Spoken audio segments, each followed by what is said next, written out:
Just curious, the post-game message and discussion in the locker room. Just basically making sure we're doing our due diligence in terms of being disciplined and all the things, our principles. And, as a staff, we just got to continue to grind it out and work, find the combinations that work. But the overall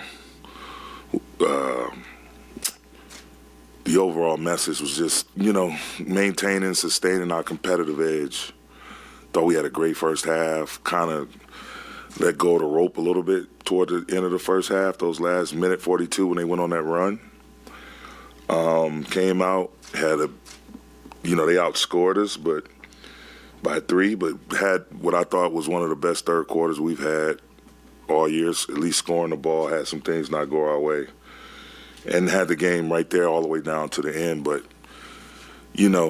telling them, every day, man, we just got to come with a focus. First of all, being on the same page, staying disciplined. We had some really bad fouls we committed, some bad turnovers. We broke off some plays. And, we'll watch it on film tomorrow. We'll coach them up and then try to make sure we're prepared for Brooklyn on Sunday. But at the end of the day, we all just got to be on the same page, be together, compete together, and be accountable. And me at the top of that list. My staff and I, we feel these losses more than anybody. Well, just as great as anybody. And, we were eager to get to work to try to correct these things.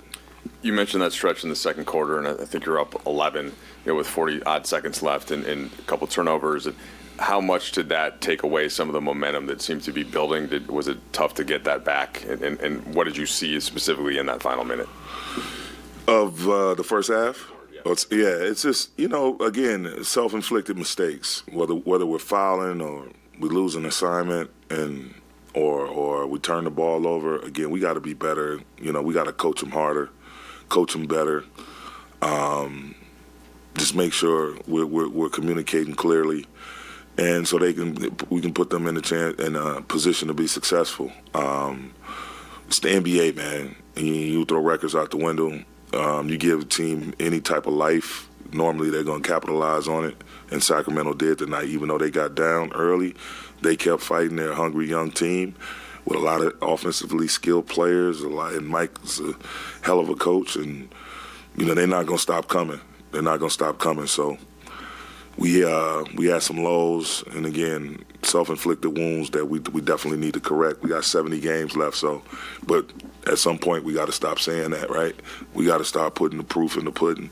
And so tomorrow, we'll sleep on it tonight, go over it, watch the film, come tomorrow, have a good film session, a good practice, and be ready for Brooklyn on Sunday.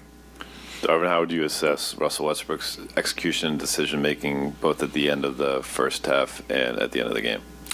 Well, I thought there were some unfortunate plays that he would normally make, but if I had to do it all over again, I'd put him in those same situations. I thought he was huge for us tonight, provided a huge boost at the three-point line overall with his point total.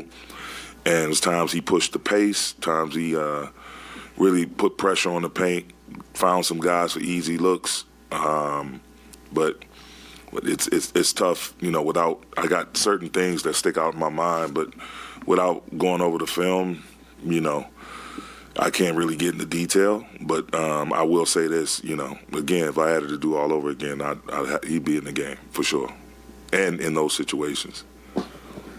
You guys were ahead 114, 112 late in the game. You didn't score again. What do you think your execution was like offensively and defensively? I mean, BT, it comes down to blocking and tackling. Like, executing plays, it comes down to, making forceful, hard scoring cuts, understanding the proper spacing, what the defense is trying to take away from you, and setting good screens. And, again, playing with a pace in the half court. Not so much going fast, but just doing things with a purpose and doing them quickly. Is something that we got to do, and again, as a coaching staff, we got to get better at really presenting those type of scenarios in practice. But difficult to practice, just limited bodies. But at the end of the day, we have time we're gonna have some time here on our side coming up, and that's one of the things we definitely got to do is get in the quarter, in the game execution. But it can be tough at times. The NBA schedule is not nice sometimes, and you know, along with that comes health issues as well. And when you're dealing with those two dynamics, it's pretty tough. But believe me, we're gonna roll up our sleeves like we've always done and correct those things, correct those mishaps. You know, you just said on Wednesday, LeBron is like our closer, or like my closer, and I have a lot of confidence when he's in the game.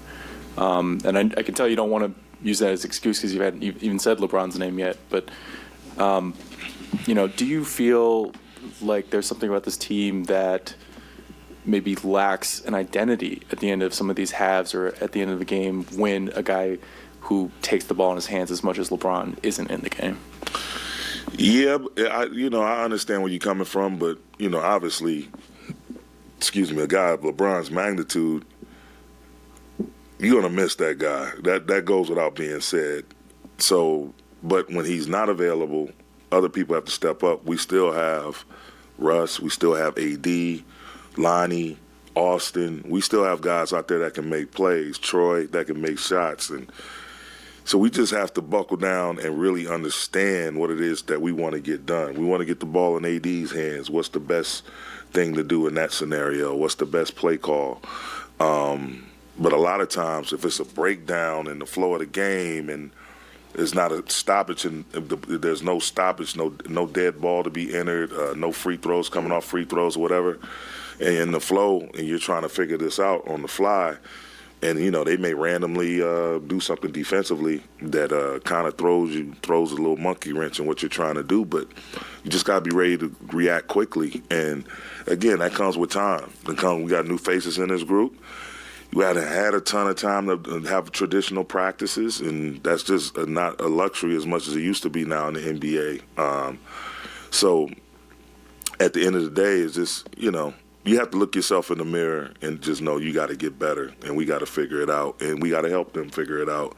But, you know, not having LeBron, I thought tonight was a very winnable game. And, again, we got other guys in that locker room that can step up and make plays and close. Darvin, kind of two questions for you. First, do you think this team understands right now, like, just how slim its margins are? Like you mentioned, just sort of like the focus that's required. I mean, at the end of the first half today, I mean, it's literally it's 45 seconds. Yeah, we're seeing it. I mean, we're seeing it, and we're showing it to them, and we're talking about it. We're working on it.